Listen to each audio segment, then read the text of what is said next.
Lanya, currently leading ITSE Club. I'm a software engineering student and the second year. The idea of integrating Harvard course here at AUIS was me taking the course back in 2022. It was my first programming experience, and the way that Professor David Malin teaches the course had a really big impact on me.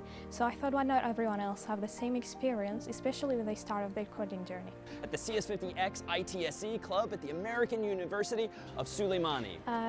First, being here at AUIS really helped, and also the support of AUIS for the clubs, as ITSE Club was previously a club for almost 1.5 years.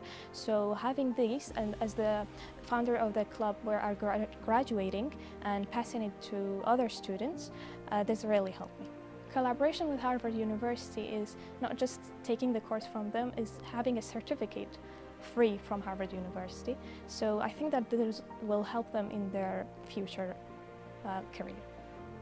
We can say that Harvard course and AUIS course are similar, as we are both starting from programming languages and then move on to the other subjects.